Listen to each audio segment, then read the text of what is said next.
Essa é uma das cenas mais marcantes e chocantes da internet. Nela é possível ver que, ao receber um bilhete da plateia, o cantor se assusta, meio que perde o sorriso, e é fácil de notar que ele muda o semblante, parece meio atordoado, ele olha para os lados, como se quisesse achar alguma coisa em que pudesse apoiar. Chega a passar a mão na testa, como se estivesse limpando um suor que surgiu repentinamente. Esse era o começo do fim e o nascimento de uma lenda. Eu sou o Marco, sejam todos bem-vindos ao Insólito, e eu vou contar a história por trás dessas imagens hoje. Então, se você gosta do nosso trabalho, já deixa um like nesse vídeo, considere entrar para o nosso clube de membros, verifique se você está com a inscrição ativa aqui no canal, ativa o sininho também para não perder nenhuma novidade, e claro, me marque lá nas suas mídias sociais, @oinsólito. Combinados? É isso então, recados dados, vamos aos fatos.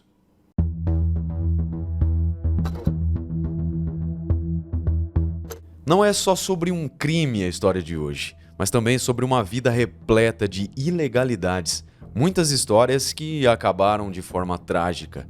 Foram 2 tiros na nuca.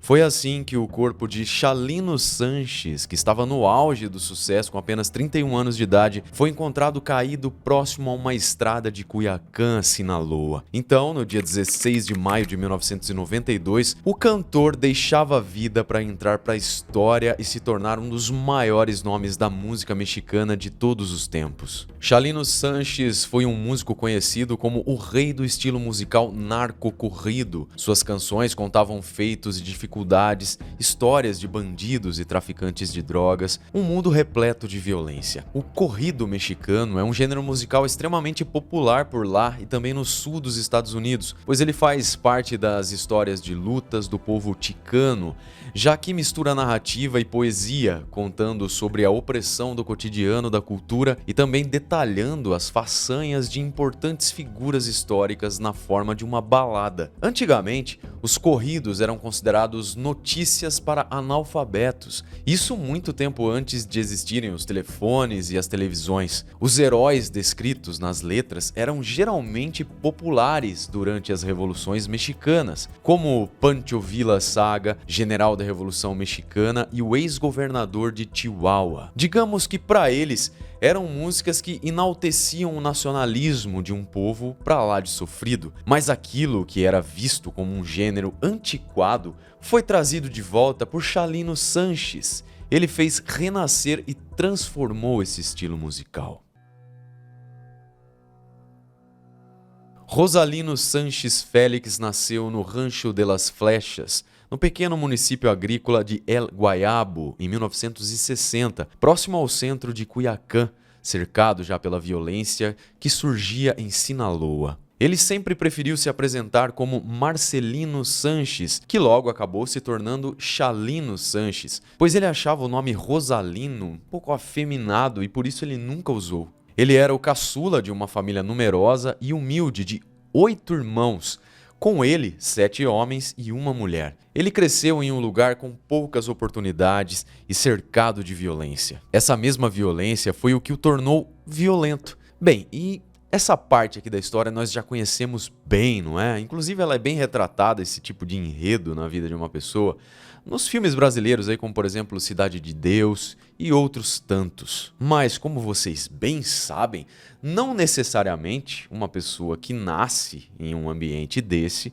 obrigatoriamente vai se tornar uma pessoa violenta e perigosa. Mas voltando aqui à história, o pai do Chalino morreu quando ele tinha 6 anos de idade, então seu irmão mais velho, o Lucas Sanches, foi quem cuidou dos irmãos. O próprio Lucas descreveu em uma entrevista que o Chalino era uma pessoa violenta. E essa percepção do irmão dele sustenta uma das histórias mais difundidas da juventude do Chalino. Era o ano de 1975, quando sua única irmã, Joana, compareceu a uma festa onde havia alguns homens de, digamos, caráter questionável. Um deles era um tal El Chapo Pérez. Outras fontes dizem que o nome, na verdade, era Juan Quiroz, um traficante de drogas local, mas nós vamos seguir com El Chapo Pérez, como é dito aí na maioria das fontes. E só pra ficar claro, galera, não é o El Chapo Guzmán, tá? Aquele traficante super famoso. É um outro cara aí, porque El Chapo é um apelido lá pra um cara de estatura mais baixa, né? Um baixinho. Muito bem, durante essa festa aí, O Pérez, o El Chapo, e seus amigos atacaram a irmã do Chalino e abusaram da jovem. Ela chegou em casa sem as roupas e totalmente arrasada e humilhada. Bem, é inclusive muito difícil descrever tamanha dor, mas vocês devem fazer uma mínima ideia, não é? Muito bem, o Chalino era muito jovem, mas ele não conseguiu esquecer dessa tragédia ocorrida com a irmã. Ele então esperou alguns anos, cresceu. 3 a 4 anos tinham se passado, na verdade. E os homens já tinham esquecido do que eles fizeram com a irmã do Chalino. Mas, logicamente, que o Chalino não. Ele ficou sabendo então que o Pérez, o El Chapo, estaria em uma festa que aconteceria no dia 20 de novembro, em homenagem ao aniversário da Revolução Mexicana. Nessa festa estava o El Chapo sentado com 2 de seus irmãos. O Chalino então caminhou até o abusador e atirou bem na cabeça dele. Dá pra imaginar a correria que foi depois disso, não é?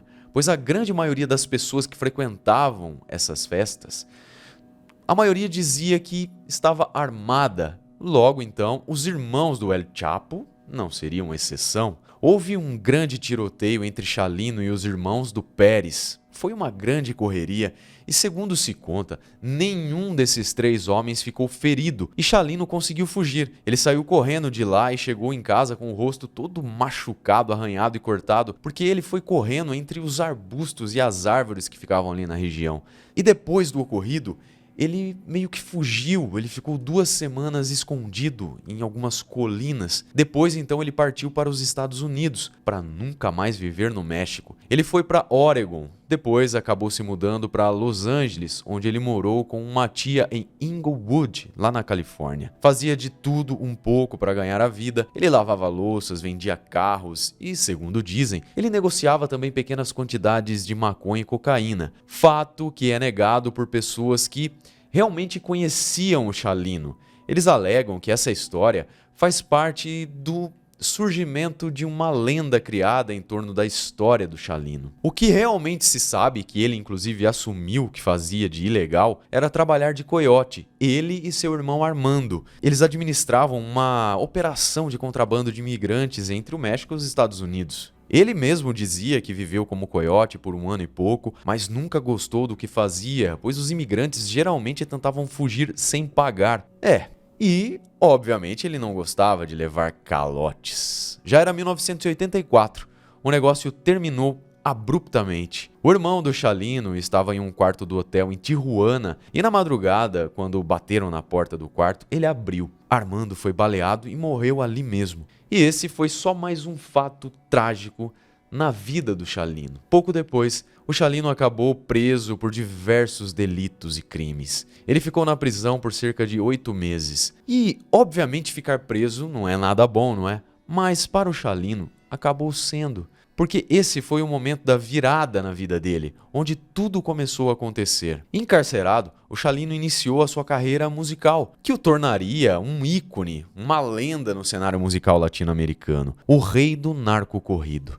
Lá no confinamento da cadeia, ele encontrou seu primo Ismael Sanches, que era um violonista, entre outras coisas, provavelmente. Pois é, uma família um pouco complicada, não é? Ali dentro tinham outros músicos também de Sinaloa. E o detalhe importante também é que havia outros homens de Sinaloa e também de aldeias, vilas como as que Chalino Sanches tinha crescido, a maioria deles cumprindo pena por contrabando de drogas.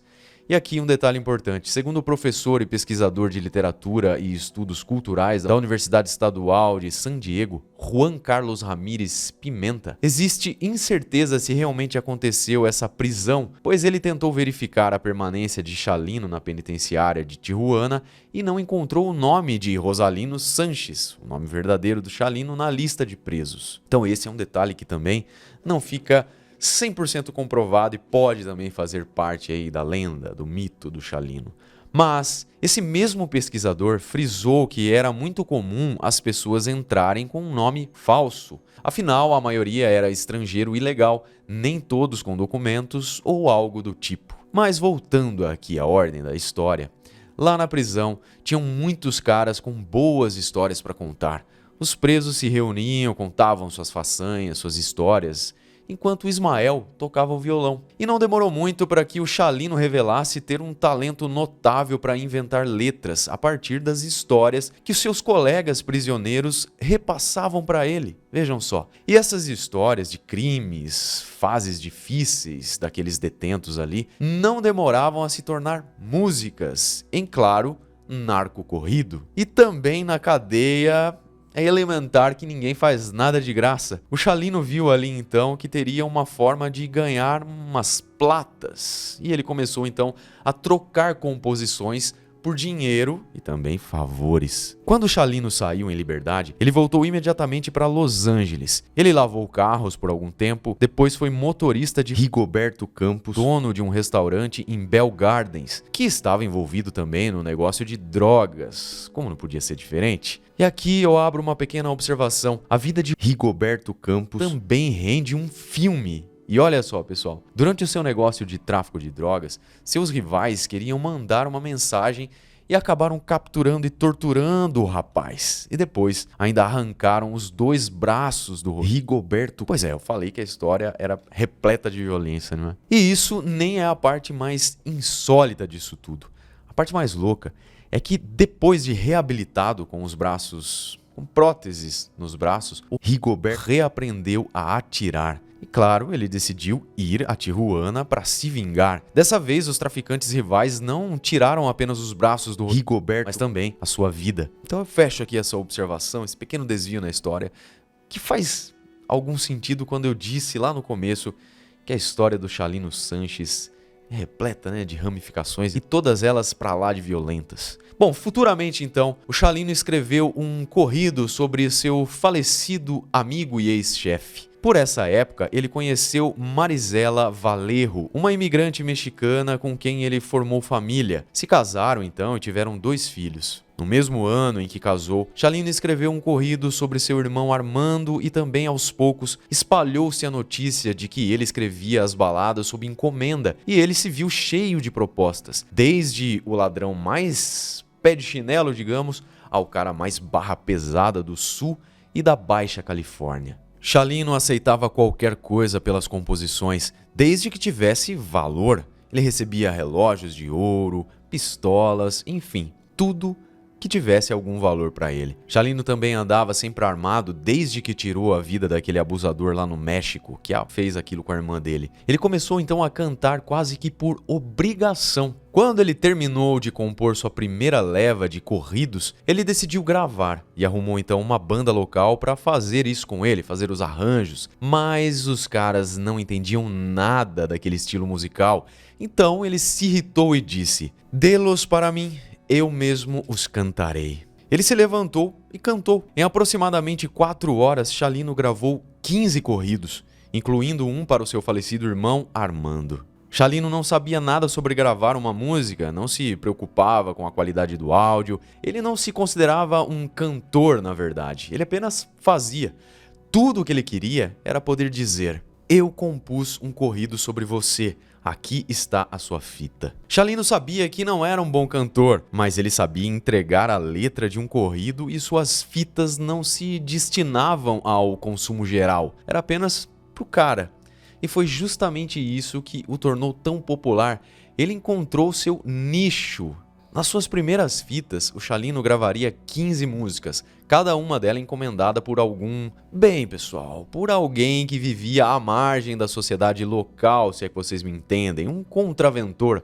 Ele fazia uma cópia para cada cliente e pronto. Capricho? Zero. Nada de capa, nada de título. Ele simplesmente compunha as músicas, as letras, fazia ali a cantoria do jeito dele e entregava. Mas 6 meses depois, ele voltou com mais 15 músicas. Ele começou então a ganhar força após a sua terceira sessão de gravação, onde seus clientes pediam cópias adicionais para os seus amigos. Ángel Parra, o dono do estúdio onde o Chalino fazia suas gravações, sugeriu que eles fossem a uma fábrica de fitas cassetes. Eles encomendaram então uma grande quantidade, 300 fitas, que eram impressas com a face A e B. E para quem não era dessa época, acho pouco provável.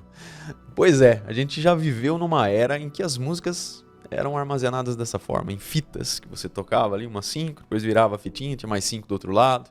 Sem falar dos discos, né?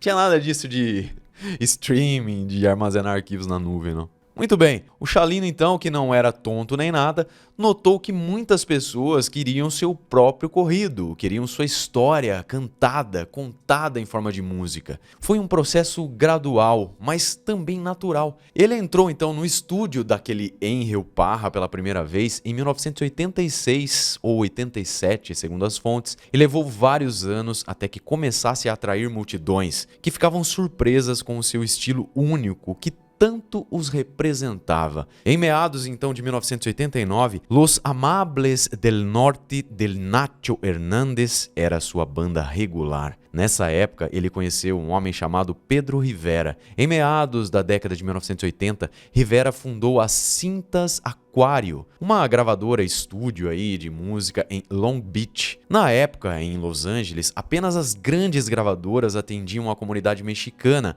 e esses músicos estavam à mercê dessas gravadoras. Cantores que eles próprios haviam financiado aproximavam-se das gravadoras, onde eram cobrados valores altos para se lançar um álbum sob o nome dessa gravadora. Rivera então viu um nicho para ganhar muito dinheiro, onde ele poderia oferecer um melhor tratamento, na verdade, a esses cantores. Ele não apenas produzia os discos, ele comprava os direitos musicais. A Cintas Aquário foi uma das primeiras gravadoras independentes da periferia da indústria musical mexicana de Los Angeles. Essas pequenas gravadoras sabiam que era impossível competir com o sistema de distribuição de discos estabelecidos lá nos Estados Unidos, então elas começavam a vender seus produtos em lavagens de carros, padarias, açougues e principalmente encontros de intercâmbio, para aqueles que queriam de fato entrar na indústria musical. Essa estratégia levava diretamente ao público sem intermediários, sem depender da publicidade das grandes distribuidoras, das linhas de crédito e, sobretudo, das rádios mexicanas. Essa pequena gravadora então combinou perfeitamente com o nosso protagonista, o Chalino Sánchez, porque com o passar do tempo ficou claro, evidente, que isso preocupava a indústria fonográfica estabelecida. Mas o timbre vocal do Chalino, a sua voz, para os padrões da indústria, era notoriamente ruim, digamos. Uma vez, até o Chalino disse: "Eu não cantei, eu lati." Mas ao mesmo tempo, sua voz áspera e queixosa era o eco das raízes rurais do imigrante e que era a última coisa que a música mexicana tentaria capitalizar. O pop mexicano da época tentava se distanciar o máximo possível da vida real e assustadora em fazendas de contrabando de drogas. Esse pop era voltado para o polimento e também para a produção de alta qualidade, digamos, o que era aceitável, a música comercial. O que ia na contramão disso tudo, como vocês perceberam, não é? Mas, ao mesmo tempo, isso era uma oportunidade, como a gente disse, um nicho, uma coisa específica que tinha tudo para prosperar. Os grandes produtores nunca acreditaram no corrido, esse estilo musical. Eles nunca acreditaram que eles poderiam vender aquele estilo de música. Então, como o Chalino não era bem-vindo no setor, ele teve que se autopromover. Assim, em 1989, ele largou o emprego, formou a RR Records e vendia suas fitas em tempo integral. À medida que a demanda crescia, ele avançava mais ainda em sua marca. Agora, dessa vez, era tudo um pouco mais caprichado, adicionando títulos e capas aos produtos. A partir desse momento, começaram a surgir grandes encomendas de fitas. Chalino escrevia, cantava e ainda dirigia seu caminhão vendendo suas fitas para quem quisesse comprar. E não dá para negar, o homem era uma espécie de empreendedor nato, não é? O som dele ganhava mais e mais força na comunidade imigrante latina de Los Angeles, até que ele conseguiu um contrato para um grande show no El Parral. A casa estava tão lotada que às 20 horas tiveram que fechar as portas e a partir daquele momento o Chalino podia escolher onde cantaria. Suas performances se tornaram tão populares que as pessoas tentavam arrombar e quebrar janelas para entrar. Ele estava ficando muito famoso. O Chalino andava sempre de chapéu, botas e bem vestido. Além da roupa estilosa, ele nunca saía sem sua pistola e uma corrente com a medalha de Jesus Malverde. Para quem não sabe, o Jesus Malverde é o santo dos narcos. O culto a ele surgiu na década de 1970. Uma das tradições mais comuns é tatuar o rosto desse santo como forma de proteção e também venerá-lo, semelhante ao culto prestado à La Santa Muerte, que nós já falamos bastante aqui no canal, como vocês devem se lembrar. Mas eu vou contar a lenda aqui para vocês bem rapidinho, pois é interessante. Segundo a tradição, Jesus Juárez Mazo, possivelmente o nome verdadeiro de Jesus Malverde, nasceu em dezembro de 1870. À medida que ele crescia, as pessoas o apelidavam de Malverde por causa dos locais onde ele realizava seus roubos, que geralmente eram em áreas arborizadas das colinas que cercavam a localidade. Porém, Gilberto Lopes Alanis, diretor do Arquivo Histórico de Sinaloa, encontrou uma certidão de nascimento que mostra a existência de uma criança chamada Jesus Malverde, que nasceu em janeiro de 1888 em Culiacán. Mas o que realmente importa é que ele era uma espécie de Robin Hood. Ele tirava dos ricos e distribuía entre os homens pobres. E até na sua morte ele aprontou para as autoridades. Vejam, embora existam diversas versões sobre como ocorreu sua morte, todas concordam que ele foi enforcado pelo governo em uma algaroba, que é uma espécie de árvore, sendo mencionado que não pôde receber um enterro digno, já que seu corpo foi pendurado até a decomposição. Mas também rezam as lendas mais populares que o então governador de Sinaloa, Francisco Cañedo, desafiou Jesus Malverde a roubá-lo pelas costas. Então, quando o bandido entrou em sua mansão e lhe deixou um bilhete que dizia "Jesus Malverde esteve aqui", ele se sentiu extremamente humilhado. Isso fez com que ele ordenasse uma perseguição gigantesca que só tinha uma forma de acabar. Jesus Malverde, sabendo que não poderia escapar, resolveu dar a sua última trollada nas autoridades. Ele mandou então que um de seus amigos o entregasse às autoridades para receber a enorme recompensa que o governador tinha oferecido por ele. E assim, eles fizeram. Depois do pagamento, a recompensa foi distribuída entre os pobres de Sinaloa e, por fim, Jesus Malverde se tornou uma espécie de santo e foi lá pelos idos de 1970 que o culto a ele ganhou muita força. Foi quando o capo Júlio Escalante ordenou que matassem seu filho por ter feito negócios sem o seu consentimento e o jovem foi baleado e jogado no mar. Tem até uma história de alguém que teria feito negócios sem que o pai dessa pessoa concordasse. Então esse pai, por incrível que pareça, mandou que capturassem o filho, o baleassem e jogassem no mar. Esse jovem aí dessa história se salvou e ele atribui esse salvamento, o fato dele ter conseguido escapar, porque ele fazia constantes orações a Malverde. Depois de ser salvo por um pescador, esse jovem decidiu construir uma capela para venerar o santo dos narcos, em forma de pagamento pela graça do milagre que ele supostamente recebeu. A capela foi construída em 1979 e continua sendo um dos principais pontos turísticos de Culiacán. Mas a verdade é que nós estamos num canal de True Crime, muito embora a gente também conte histórias e lendas. Por esse motivo, então, vamos agora aos crimes. Apesar da história de Chalino ser incrível, nós não estamos aqui apenas para contar seus feitos musicais, mas para falarmos de crime. E isso tinha bastante, como já deu para perceber desde o início da história, não é? Chalino foi cantar então em um clube em Coachella. Era dia 20 de janeiro de 1992. O lugar estava completamente lotado. Pouco antes da meia-noite, o Chalino estava anotando os pedidos de músicas da plateia e entre a multidão tinha um homem chamado Edward Alvarado Galegos, um mecânico desempregado de 33 anos, naquele momento drogado com álcool e heroína. Ele pulou no palco e a poucos metros de distância disparou com uma pistola na lateral de Chalino. O Chalino pulou para trás, sacou sua arma e deu diversos tiros. Foi uma cena típica daqueles filmes do Tarantino, só que de verdade. Imagina a correria, um tiroteio num local lotado, as pessoas saíram desesperadas, tentavam escapar, quebrando janelas. Algumas fontes mencionam que alguém tirou a arma do Edward e deu um tiro na boca dele. Outras dizem que o Chalino o alvejou com 2 balaços. Mas, como eu já disse antes, muitas histórias na vida do Chalino acabaram virando lenda. Quando tudo acabou, 7 pessoas estavam feridas, incluindo Chalino. Outra vítima foi René Carranza, um jovem que estava lá apenas para se divertir com a sua esposa. Ele foi atingido na perna e sangrou até a morte. E este evento consolidou a reputação de Chalino como um homem corajoso. Após esse incidente, suas fitas venderiam mais e mais. Ele se tornou Chalino, o Valente. Vai vendo, mas na verdade, apesar de a lenda ter se criado como se Chalino tivesse matado Éder de Alvarado Galegos, ele não morreu, mas foi preso após esse incidente. Edwards foi outro jovem mexicano que deixou Sinaloa, seu estado natal, onde sua família trabalhava, em Campos, na pobreza. Ele foi só mais um que saiu à procura do sonho americano de ganhar muito dinheiro. Mas não foi assim que aconteceu.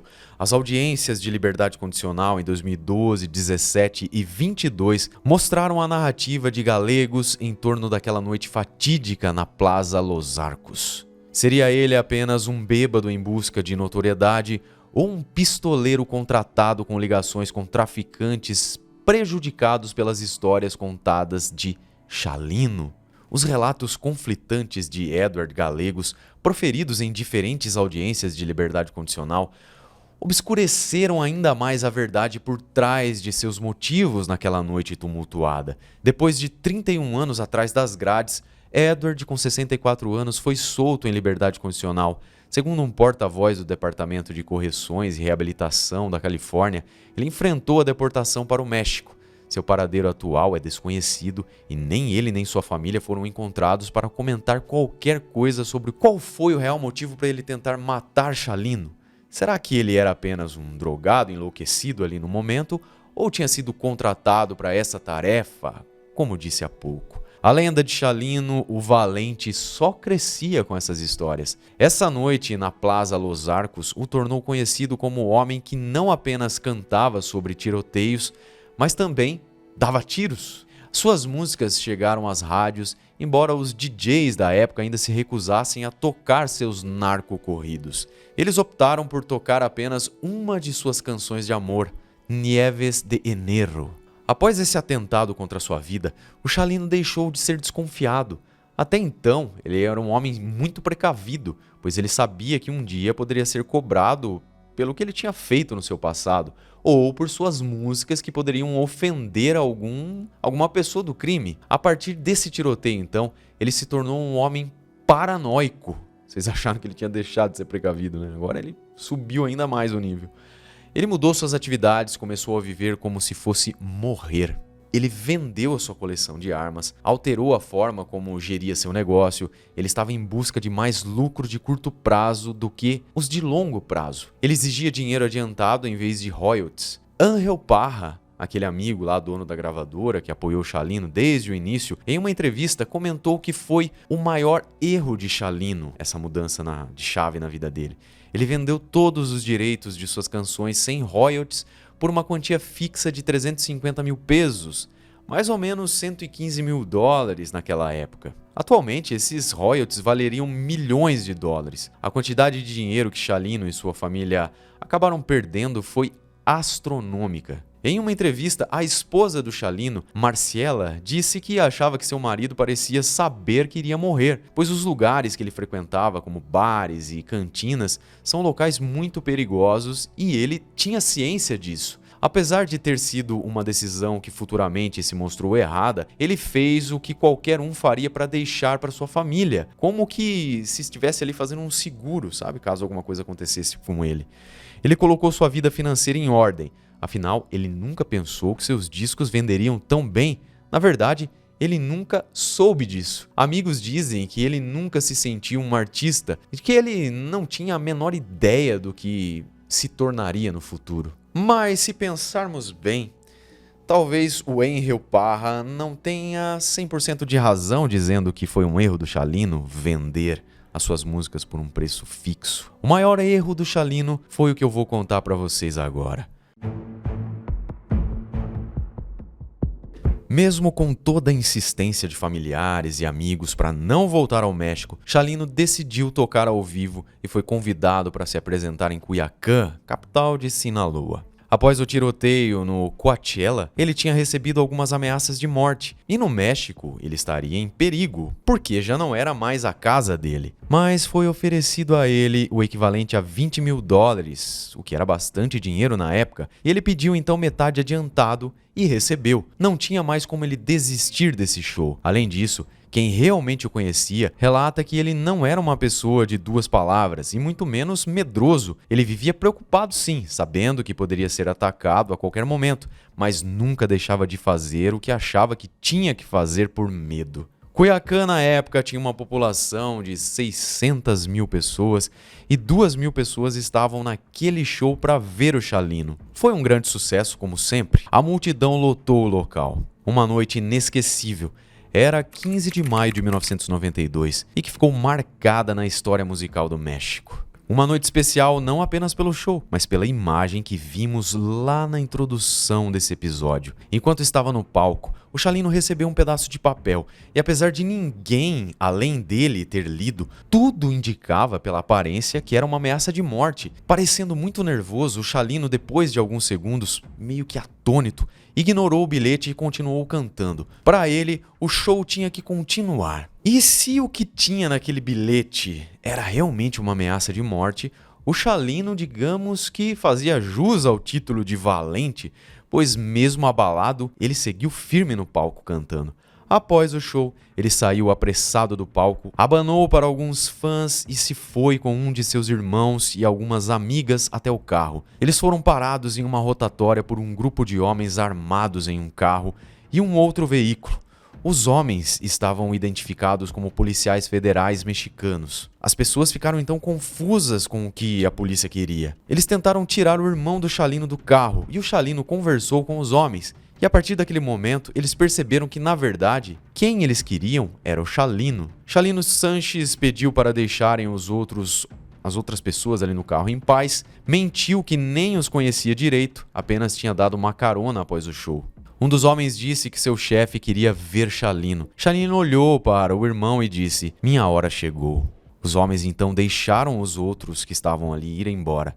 O Chalino então entrou em um dos carros que tinham feito a abordagem aos amigos e eles saíram, enquanto um outro carro ia atrás. Poucas horas depois, na madrugada do dia 16 de maio de 92, um casal de camponeses encontrou o corpo de Chalino Sanches em um canal de irrigação próximo à rodovia, ao norte da cidade. O homem morria e a lenda só crescia. Ele estava vendado e tinha marcas de corda nos pulsos. 2 balas estavam alojadas na sua nuca. E assim como aconteceu também com o rapper americano Tupac Shakur, a morte de Chalino o elevou da condição de cantor ao status de lenda. O Tupac, para quem não sabe, foi um dos mais influentes e bem-sucedidos rappers de todos os tempos. Ele está entre os artistas musicais mais vendidos do mundo. E grande parte da obra musical de Shakur é conhecida por abordar questões sociais contemporâneas que assolam os negros pobres. Foi um jovem cuja vida foi definida pela polícia e a arte, um gênio movido igualmente por coragem e impulsividade que muito cedo entendeu seu propósito como músico e transformou sua arte em ativismo. Em setembro de 1996, ele levou 4 tiros de um calibre